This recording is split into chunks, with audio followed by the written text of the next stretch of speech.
Welcome to the Equestrian Experience, a show where we talk about what happens behind the rosettes and what we've tried so that you don't have to. In a world first, we and our guests openly share what we know from our extensive equestrian experience. This includes our exclusive access to our global experts, such as high-performance national vets, coaches, farriers, and even brands. If you're new here, consider subscribing. We're your hosts, Bex Mason and Amanda Ross, and today we're talking to Sam Woods and Bradley Champagne. These guys are two very exciting up-and-coming riders who live and breathe eventing, including being the right-hand man of the two world's leading event riders, both from Australia, and that is Boyd Martin and Shane Rose. So join us today as we delve into their lives and see what happens behind the scenes of these two of the top eventing stables in the world, and Sam and Brad's speciality, which is young horse training. So good morning, everyone. Good afternoon and good evening. We're coming from all parts of the world today. We certainly are. Welcome, Sam and Brad. How are you going? Good. Thanks for having us on. Now, Sam, you and I have known each other for a little while because you've obviously been Shane Rose's right-hand man for ages, and I've seen you on the eventing scene all the time. Now, you are working now on another part of Shane's business, so it's breaking and training. Is that right? Yeah, that's correct. I did a fair stint with Shane. I have now started my own business, Woodlow Equine. That's breaking and pre-training racehorses, which was a big part of Shane's business. Okay. And for this podcast, the sponsor who all of us share, which is Bait Saddles, told us that they knew another pair of doppelgangers. So we always talk about how Bex and I are complete doppelgangers all the time. And apparently... I don't even know what that word is, to be fair. And I don't think half of Britain would know what that word is. Well, a doppelganger is like your complete copy. It's like your twin that's not actually your twin. Oh. So like we're doppelgangers from the other side of the world. Anyway. Yeah, we are. Yeah. I'll take that. So apparently Sam and Brad are also doppelgangers. And so now we get to know all about these two who are actually doing kind of the same job, but on two different sides of the earth. Is that right? Yeah, nice to meet you guys. So. Nice to meet you, Sam. Okay. So far what we do know is that A, you're doppelgangers, and you're accomplished eventers in your own right. You've been trusted to ride with and for some of the best riders in the world. So Sam, you've been with Shane for over 10 years or roughly 10 years. And then is it right, Brad, that you work for Boyd Martin, who was originally based in Australia near Lochinvar with Heath Ryan, and now you're over there as his right-hand man in America? Yeah, I'm actually originally from Toronto in Canada. Yeah, so I moved down here. Yeah, I've been with Boyd since 2014. So fantastic. And both of you today, we really want to concentrate on that you have a real passion for getting the most out of young horses in particular, which is obviously something that you both share. So this sounds like it's going to be a really interesting conversation, Bex. I really want to see where the comparisons are between the two sides of the world. Oh my God, I'm so excited. Doppelgangers indeed. And so, catchword for the rest of your week. Right? Yeah. My new favourite word of the week, yeah. So before we get into all the young horse training, let's find out just how similar and how different you both are. So Sam, should we start with you? Can you just tell us a little bit about yourself before getting into the young horse training and how you've got into eventing and your young horse speciality? Sure. Thanks for having us on, guys. My name's obviously Sam. I grew up on the south coast, New South Wales, Australia. Been pretty lucky. My mum actually ran a riding school, so I've been riding since day dot on young little ponies. And I started eventing when I was about 10, not seriously, but that's when I decided that cross country was definitely for me. I was then lucky enough to come across Shane's mother actually at an eventing event, and she put me onto Shane, and throughout the end of my schooling career I was going up there in my holidays, working there in holiday time, and Shane was pretty keen to have me back. He was like, "Oh, you don't need your HSC, you don't need that." I bet that was Yeah, music look, to your ears. mum and dad had Oh, to different all of ideas us. with that one, but so I finished high school, Mhm. headed up to Bimbadeen, which is Shane's business, which is pre-training and breaking young thoroughbreds. I worked there for 8.5 years, or a fair stint. I learned a lot, and Yeah. he's given me Mm. a lot of great opportunities. I got my top horse at the moment, my 5-star horse KG, off him. We recently just did Adelaide 5-star, which was good. I Fantastic. also have another 3-star horse aiming for Sydney Long in November. And my partner and I have just started our own business, which is the same business as Shane's, breaking and pre-training racehorses. And here we are. That sounds amazing. Like, it's actually not uncommon, is it, that a lot of male event riders in particular are doing really well in the pre-training space. So I know a few. There's Rob Palmer and Andrew Cooper as well that are really excelling there. So it's good to see that you guys are starting off the thoroughbreds in a really fantastic, educated way. Yeah, it's great. I love seeing a little 2-year-old thoroughbred rock up to the stables, and then in 6 months' time, you're like, oh, look at him go, and he's winning big races in the city. Oh, that's awesome. That's really cool. So working for top riders like Shane and Boyd must be pretty incredible experience. So I'd like to know how their yards work. So Brad, can you give us a bit of an idea, same as from Sam? How did you start, and where did you begin, and what's your previous history like that got you to where you are now? All right. Yeah. So growing up, my mom was always into horses. She always had horses. And we were, there's not really a lot of eventing in Canada. There is more now, I'd say, but it wasn't really, we didn't really know anything about it at the time. So we were just, doing hunter shows and trotting around the woods and stuff like that. So Sounds all right. great. Hunter shows, trotting around the woods, sounds cash. Yeah, no, you're Yeah. good. You're good. And then fox hunting is actually huge where I grew up. So there's a bunch of that everywhere. There's hunt clubs everywhere and everything like that. So we there's a local hunt club that had a eventing clinic. Like, it was kind of a introduction kind of thing to eventing for everyone. And so my mom and I loaded up and went there, and I was on my little pony. I think that was when I was about 10 or 11 years old. May have been younger, honestly. I don't really remember. It's a long time ago. But Where yeah. did you grow up, And, Brad? Is it in America, or was it in? You said it was in Canada. Yeah. So I grew up in a relatively smaller town, probably an hour outside of Toronto, called Guelph, which is it's not that small of a town. Like, it has a big university and all that, but kind of where we lived was on the outskirts, so it was just cow farms and Mennonites and stuff like that. Nice. So yeah, but and then we like never owned a farm or anything, but I was always at a farm on the weekends and after school and all that. So you got the addiction when you were quite young. Oh yeah, I'm an early on. Yeah, early hooked. Yeah. So how did you meet Boyd? How did you get into moving to America and getting right into eventing? Yeah.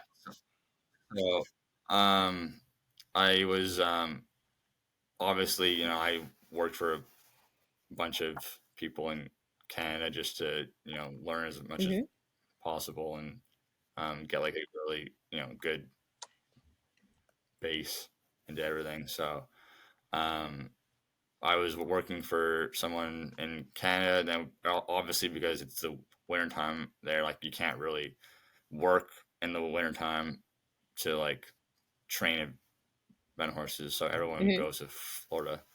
So we were in Florida for the wintertime, and I just kind of was at that point where I needed to, get the next step. I was obviously very happy with where I was at the current time, but I just kind of wanted to, next figure out something else. So I heard he was looking for a working student, and I just figured I would send an email. And that was it. That was all it took, was an email. And I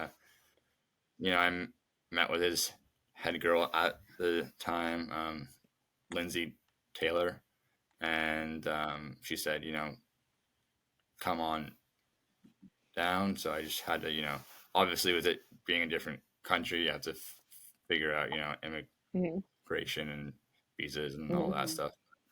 But yeah, no, I headed down there. Actually, it was 9 years. Yes. Oh, it's your anniversary. Happy 9-year anniversary. Yeah. So I was, exactly. So I was at an event yesterday, and I was like, oh yeah, it's actually been 9 years. 9 years. How time flies. Yeah. And great that you made that next step, because it is, when you're learning as young riders, you want to get as much from as many people as you can without being flippant. Like you want to stay with someone, and you want to learn with someone, you want to grow with someone, but there is a point where it's time to move on and find your actual base. And it sounds like both of you have done that, and got your roots to becoming really great horsemen. So Bradley, do you want to tell us a little about the event horses that you've got at the moment, and what your achievements have been with them and what your current goals are with them? Yeah. So I have two, really nice 4-year-olds right now. One of them is out of on Q, which is the one that Boyd won Maryland on and was picked early. Yeah, that's pretty cool this year. So he actually, and like it's actually, I mean, he does do a lot of breeding and everything as well. So so I have him. He's actually just won his first, we call it beginner novice here, but I think it's 95 centimeter class. Oh, bless him. He went out and smashed it. Awesome. So it was, so it was his first kind of big outing, and he was, awesome there. And then I have another 4-year-old that I brought over from Ireland last fall. He's by Cormant, so it's the Kaleido line. Oh, nice. All that. So so he's coming along. He's very powerful and very cheeky sometimes. So it's sometimes it takes a little bit to get him into it, but he's he's awesome. I really, really like him. He's very talented and everything like that. So I have 3 3-year-olds in.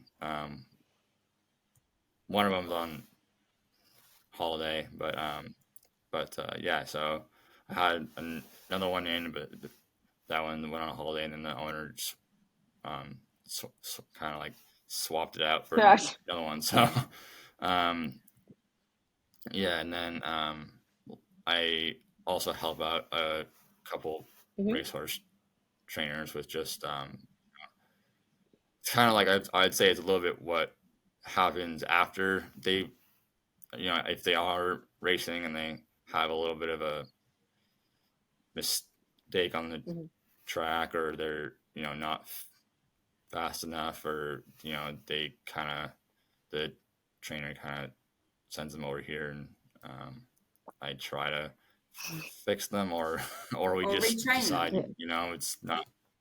Yeah, exactly. It's not what it is, and then we can just see if they can be. So you're something retraining else, them basically once they've finished racing to find another career outside racing once they've done. In a little bit, yeah, but there is a couple of them that, if they've been on the track and a horse would run into them or something, and they got it right, and then the trainer wants them to keep going, I'll take them on for a couple months and see if I can get them to just kind of relax a bit and then come back out and hopefully continue racing. Sounds like you're going to be really busy when the 3 and 4 year olds grow up. We're going to have like 4 or 5 horses ready to roll at the same level. Yeah, it's all boring now, but you wait. It is. It's such a slow I know. process. It feels like it, and then they all come at once. Yeah. No, I'm looking at my next year. I'm thinking that I'm going to be pretty busy. So well, that's really exciting. So, in terms of how you guys got the job, so Brad, you emailed Boyd, got a job, and then Sam, you basically ended up moving to Shane's little by little until you've been there for 8.5 years. What does a typical day at such a busy barn look like? So, Sam, before we actually answer this question, I have to say that you two work for 2 of the biggest characters on the eventing scene. So I have known both of them. Boyd used to live opposite Heath Ryan in Lochinvar, New South Wales. And I remember he was like raucous around the place. He was such a character and completely motivated. And if anyone has done an incredible job with his riding, it's him, and I take my hat off to what he's done. But my God, there would not be a dull moment I can imagine at that barn. So what is a typical day, Brad? Let's start with you, like at Boyd's barn. Yeah. So we, everyone starts off at 7 o'clock in the morning. We just, everyone kind of helps do all the barn How many work. horses? But I honestly, I couldn't even tell you. they're everywhere. Like 50? 50, so, give or take 20? Nah, but I think I don't even know. Like, I think there's a bunch of boxes and a bunch of horses. So it's just a lot. There's a lot. Okay, right. Yeah. And everyone helps out, and then usually Boyd comes in at around 7:30, 8 o'clock, and we have like a big book that has all the horses in it, and he'll write down what everyone's doing and who's doing what, and if there's any special appointments or owners coming in or whatever. Then we get started and then just ride all day, and and then there's a bunch of really awesome girls that do all the turn out and turn in and tacking up and everything like that. And every now and then I'll have one of them come up to the round pen to help me. And then we just ride, and then usually finish around 6 o'clock, and then head home. That's full on. It's the hours. Yeah, hours are long, but it's it's. Yeah. And how many horses roughly would you sit on? Oh, same question. Yeah, how many, like, roughly, Yeah. How many horses do you ride? I have, I would say about 6 to 8 a day. Enough time to do a good job on 6 or 8 horses. Yeah. And well, then I also obviously help out Boyd on as many of his as I can. He's got a couple up level ones that are pretty sharp, so likes to have me on them just to make sure. So you're the crash test dummy. Right. Yeah. So you get on first, and then if they're safe, he gets on. Oh. Yeah. Wow. Yeah. Do you use a neck strap? I just want to know. I honestly, like I'm more of a breastplate kind of guy. Like just you know, I'll like to have just a little bit of a tighter breastplate on. I find that's a little bit more secure than a neck strap. I've had a couple neck straps, slide up on the neck, and all of a sudden I totally agree. you're with that hanging one. on. Definitely breastplate all the way. Yeah. My God. Yeah. I've got a monkey Yeah. with a breastplate, and I even developed a neck strap that's got an extra strap on it, so you can hold on when it's going to rear. That's got one further at the neck, and then a longer one that you can sit back when it goes to town and hold that as well. So, like, I feel I should send you one because sounds Yeah. full on. Over. Yeah. Right out. Sam, what about you? What does your day look like? So it sounds pretty similar, really. We'd start at 6, I guess. I definitely need a coffee before I go out on the yard, though. Yeah. Same. We go out and do boxes. There'd be I think there's 80 something boxes at Shane's place. And how many do you do? We'll leave that one. I do some boxes, but mainly I'd go out and keep the board updated and do all the veterinary checkups and everything that needs to be organised for the whiteboard. There's a massive whiteboard that tells everyone what they're riding, what they're doing.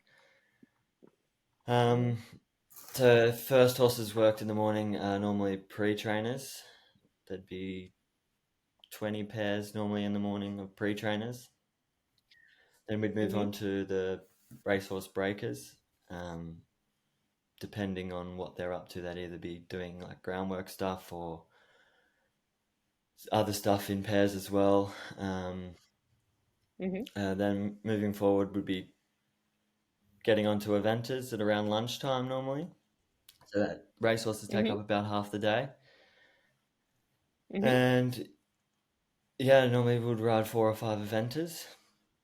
Young ones, all sorts. And then Shane thinks he's a builder as well, so then we'd normally go build another barn or build some fences or do some plumbing or something like that. It breaks the day up and gives you skills. Well, it's a good idea. My dad's a builder, so it was pretty handy as well that way. Oh. Awesome. So no wonder you stayed so long. You had like dual purpose. That's exactly right. Yeah. Sensational. I actually just learned to pop rivet, can I say? And I think that I've missed my calling, and that is so fun. So next time you need to plumb or build something, I'll come with you. And is this the same at the new place? So now that you're in your own place, are you replicating that system? Very close. Yeah. So Yeah. On not quite a big scale at the moment, but hopefully we'll get there soon. Yep. Yeah, watch this space. At least you get to iron it all out in your own place when it's a little smaller, and exactly. It should grow with the benefit of hindsight from Shane. Yeah. That's really cool. Exciting times. Yeah. So whilst we're on that subject, Sam, you want to spill some gossip on Shane? Like, let's hear about his personality. Does he have any fun quirks? Does he? And how do you survive working there? Energetic and positivity. I reckon that would be Shane summed up in a bubble. He is the most energetic person I've ever met. Go, go, go, go, go. Would have to be a sticker on his bumper car. Yeah. And I think how I survive there is just try and meet or match half of his energetic personality and try and be as positive as he is. Something could go wrong and Shane would be like, that's all right, we'll do this. And just always spins it into a positive sort of ending. That's got to be fantastic. Yeah. If everybody could be like that, I tell you, we get an awful lot done and we'd all smile at the end of the day. Yeah, positive vibes all around, and it just rubs off on you, doesn't it? It's infectious. Like you say, you want to match his energy levels. It's great. What a great work environment to be in. And is that how you And survive can you when tell it's us? exhausting? Sorry, Bex. Is that like when it's exhausting and you're just, up early, late, getting smashed by young horses in the middle of summer? Is that the thing that keeps driving you all? Is it that positivity in that team environment? He knows how to pick up a mood. Yeah, good. Oh, it sounds great. I want to hear about the training style for the young horses and the event horses. Does Shane have a particular type of style? Obviously, you've been with him for a long time, so that'll be rubbing off on you, and he's been super successful. So the method works. Do you want to just quickly tell us a little bit about Definitely, that? I've learnt an extreme amount of what I know now off Shane, and very, very grateful. I'd say his training methods would be very black and white and keep it simple. He allows the horse to make a mistake and learn from that. And when it's right, it's rewarded. With the young horses and the race horses, keeping it simple and not confusing them, and making sure that it's not too much for them, I guess, is really part of it as well. He's very good at like that. That'll do for the day, and the next day you'll see a very big difference. And I also think that what I've learned is time for these young horses is just irreplaceable. If it didn't work, just it'll happen again tomorrow, or time is key, I think. That's really interesting, especially I suppose because you're dealing with such young racehorses, and because we race them at 2-year-olds in Australia. Yeah, do you find that ideally you'd want to give them a little bit more time, or you've got to read the room quite well? You definitely have to read the room quite well. The more time, the better, I say. With most of them come in for 4 to 5, 6 weeks, and then they'll go have a spell. And I think that's so good that they can go out to the paddock, be a horse, come back in, and they change a lot. I think that the younger fillies change a lot, especially from that. Well, that's really good to hear. Brad, what about you and Boyd? So what's he like to work with? Does he have any funny, he's very funny. I'm sure he's got a million quirks, but tell me about what it's like to work alongside such a character. Yeah, it's definitely never a dull moment, but no, he honestly, sounds a lot like Shane. He's just very energetic. Every morning he, rolls up on to his house. Sorry, from his house, like on a one-wheel thing with, with a coffee, in his hand, and it's always, always says good morning, and and then just gets right into it, and it's always like it's really is just such a positive environment. He always just makes sure everyone's doing all right, and then like kind of what Sam was saying, if there's ever if you ever like have a bad event, or whatever happens, he's always like, all right, just like we'll figure it out. He never really gets too negative on anything, which I think honestly is why I've kind of been able to hang in there for so long, and just because I've kind of learned to yeah. And are you also a builder as a result? No. I mean, every now and then, if usually our like quieter time is November and December, so we'll start doing random unicycling jobs here and there, but no, but we're not building barns or anything like that. It's probably snowing. We don't get that. Oh. Yeah, no, the ground's a little hard, so. And what about Boyd's? Does he have a training style with young horses and then eventing horses? Yeah. So, it's honestly is a lot like what Sam was saying. We just usually, you know, work with them for a little bit, and then with the young ones, and then they always get, you know, multiple holidays and breaks over the year. And then no, I think with everything, like it's all just very systematic with everything. You know, there's always like a reason for something, and it's always, you know, we always just really make sure to just take it slow on the young ones, especially, and like, and I think it's really nice when you don't have to worry about, you know, a certain goal. I mean, not you do worry about a goal, but it's not, you know, no one's like breathing down your neck to, you know, get them to a certain point by, you know, this date or anything like that. So you can kind of, you're not being pressured. It sounds like you both, you know, like have that lovely way of not working the horses under too much pressure. Not being pressured for an outcome. Pressure. The horses work and learn at their own paces, and that seems to be what you've both kind of taken through this. And it's something that I think I've learned as well, and I'm sure, Amanda, you've learned along producing young horses, is that they tell you they're at their own time, they develop in their own ways, and sometimes the best thing they can do is just go and have a little holiday and bring him back in, and then you have a different horse again, don't you? No, and both of you have painted a picture of a really happy morning. Like, I really want to come to your stables and just watch you all start your mornings. Send us a video. I'll send you a neck strap and then a video. Yeah. Usually when it starts, you know, pouring rain and snowing and windy, the smiles start to get a little bit smaller. But oh, damn! I feel like we're really soft. We don't have to deal with snow. Like, that's a whole new dimension.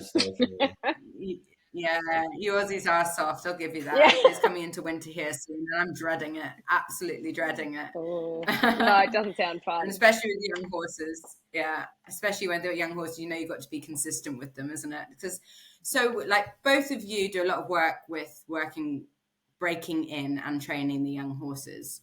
And we all know that they can be like hugely challenging and rewarding at the same time. But can you just tell us some more spice about the yards, and tell us some more tales about the yards, basically? I've been loving hearing it so far, so let's get more into that. So Brad, what do you particularly love about the young horses?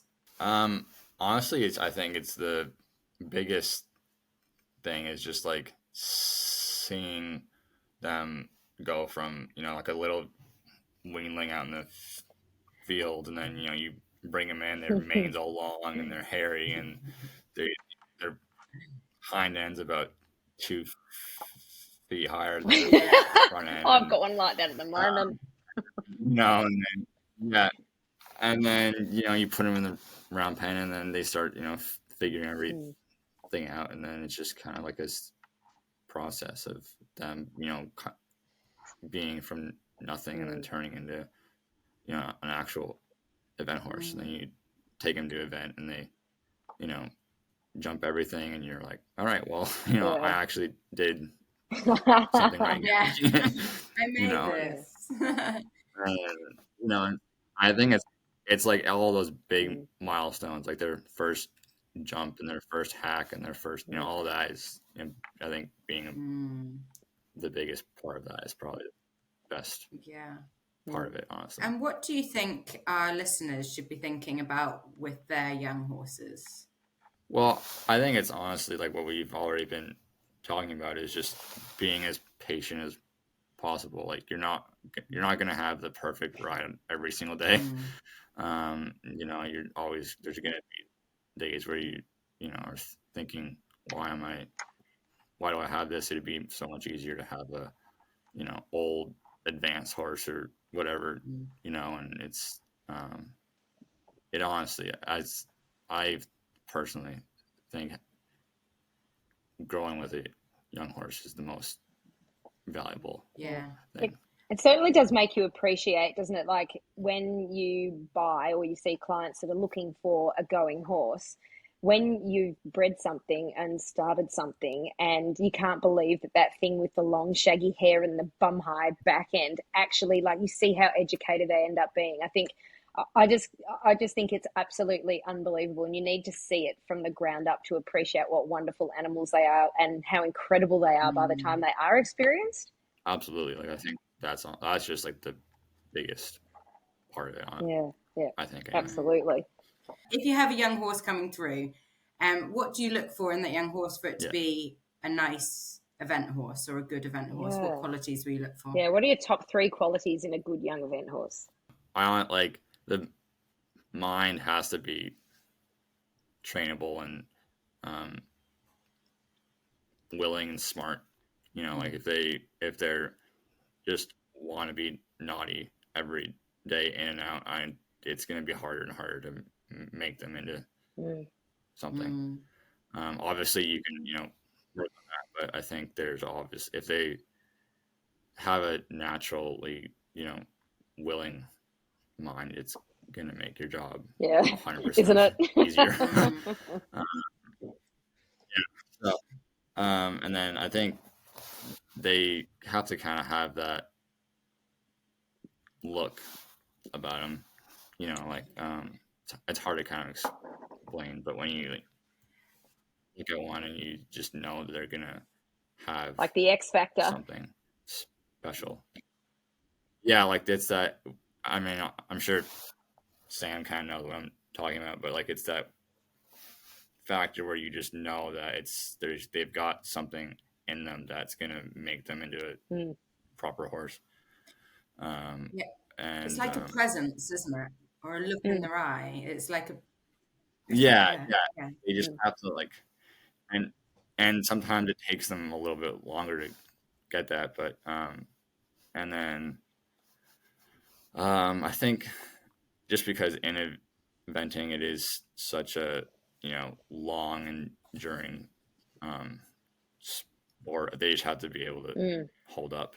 They got to be tough, and like they've got to just have that willingness to, like, when the going gets tough, they have to kind of just hunker in there. And I mean, luckily they get I start a batch in about May, and then I start another batch in about November. So it's very different. It's very nice and getting warmer here in May, and then in November it's usually raining and cold and stuff like that. So the difference in those horses is actually usually a little bit interesting. Usually the ones in November are a little bit harder to break in, but they usually end up being a little bit tougher. Wow. Interesting. And how about you, Sam? What are your views, and what would you say makes a good young event horse? Yeah, I think Bradley's right on it there. One that really wants to be there and be there for you. And I think that partnership starting young, if you can get them young and create that bond with them, I guess that can also take you and the horse as far as you can dream, I guess. But yeah, that's about it. And how do you think, like, if people listening that are young riders, how do you think they get to develop that bond and trust in the young horse? I think just going back to time, Rome wasn't built in a day, I guess, and the sun's going to come up tomorrow. And don't think that it's all over just because you did one bad little test, and you just got to have that commitment to him, and he'll start to trust you more, and you'll start to trust him more, and it will all be good. I really want to know, like, what you think the complement is between working with racehorses and working with eventers. Well, I was actually lucky enough this weekend just gone here. I don't know what day it is over there. Apparently it's Monday. Oh, really? Where was I? It was called Equimillions. So in 2018, I broke in a little horse called Yee Yee. I then followed him through his racing career, and we picked him up and retrained him, and he just won the 95 at Equimillions. So I think that Oh, congratulations. Yeah, it was good. I think that really helps, especially with them being fitter, like that residual fitness, and it works cross country. They have that real drive of just to keep going and going for you because. And does it sort of skew what you choose in a horse? Like, do you end up, because you know the thoroughbred so well, sort of choosing a little bit more of a thoroughbred or thoroughbred type, or do you prefer to go way out the other side of the camp because you're riding thoroughbreds every day and go for more of a warm blood for your events? I definitely love the thoroughbred in them.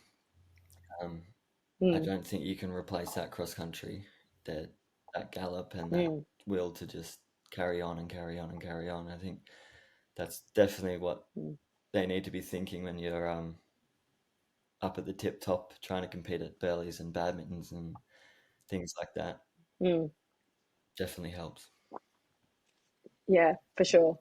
With the retraining of racehorses and this, how you love to have that blood in the event horses so they can gallop. I obviously show jump myself, so a lot of the horses are bred more for stamina and power. They put a lot more blood into them over the last decade, I suppose, to be able to have that. But I suppose I've never worked closely with the thoroughbreds, so this is all news to me, and I find it absolutely fascinating. And the same question to you, Brad. I mean, about retraining thoroughbreds. Do you look for that in your event horses more, or are you more swayed to put some more warm blood in them and you look elsewhere? I mean, I obviously it's great if they have as much thoroughbred as possible. But there is, I mean, I do kind of go a little bit more off of just general like feel. Like the one 4-year-old I have obviously has I think he has like 81% thoroughbred or something like that, and then the other one I have only has like 30 or something like that, and they've right. I mean, obviously they're still young, but I think it's a little bit the way this sport is going. It's just like a little bit less. Obviously, there's still like the huge 5 stars and everything like that, but like the the Olympics now are only a 9-minute course or something like that. So yeah, I guess there's got to be quick. The steeplechase. It's a little bit. It's I think, and I think also it just puts such a huge emphasis on the dressage and show jumping now that if you have to have almost like a proper show jumper to actually be able on that last day. Obviously, you have to make it. You have to make it around cross country, which the thoroughbred is awesome for, and you basically you have to have that when they get tired. But there's just I feel like there's a little bit more of an emphasis now on having a more dressage show jumper. Yeah, so there has been a bit of a movement, isn't there, in the types of horses that are being used, and I think it's always developing through each sport, each sphere, as I said with the show jumpers. And I think the courses either get more technical or they get shorter, or they're slightly changing for safety. Then the horses also change. That's super interesting. Right. Well, guys, to close with, we're going to have some rapid fire questions, and I'm going to throw these at each of you one by one. So get ready. This is the quickest thing, straight off the tongue, no thinking about it. Okay. So, Brad, Mez or Geldings? Geldings. Okay. Sam, Oxer or Triple Bar? Triple bar. It's harder to stuff that one up. Okay. They make a better shape when you're show jumping, not eventing. Brad, experienced horses or young horses? Young horses, 100%. Sam, baseball or football? Football. Brad, beach or bush? Ooh, beach. Sam? Oh, Canada or Australia? Where would you prefer to be? Australia. Yeah, no, that's fine. What about you, Brad? Canada or Australia? I mean, Canada, but I've never been to Australia, so. We don't snow, so it's warmer. Where are we? Sam, cross country or show jumping? Cross country for sure. Brad, cleaning saddles or cleaning stables? Stables. Sam? Yeah, clearly. Sam, pizza or barbecue? Barbecue. Brad, Olympics or World Championships? World Championships. Sam, horses in paddocks or horses in stables? Paddocks. And both of you, favourite dessert? Cheesecake. Yeah, no, I would eat the heck out of some cheesecake any day.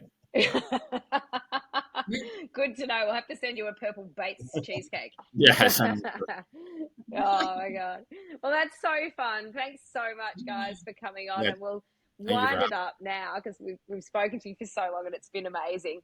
This has been the Equestrian Experience with myself, Amanda Ross, my co-host Bex Mason, and this episode's guests Sam Woods and Bradley Champagne, brought to you by our major sponsor and the sponsor of all of us, Bates Saddles. Round of applause. To send in your questions for upcoming episodes, enter our competitions and access our other episodes, be sure to visit theequestrianexperiencepodcast.com. You can also follow us at Amanda Ross Equestrian and at Bex Mason SJ, and find Sam Woods at Woodlow Equine and Bradley Champagne at Champagne Eventing. Until next time, have a great equestrian experience. Thank you. Thanks. Thanks, guys.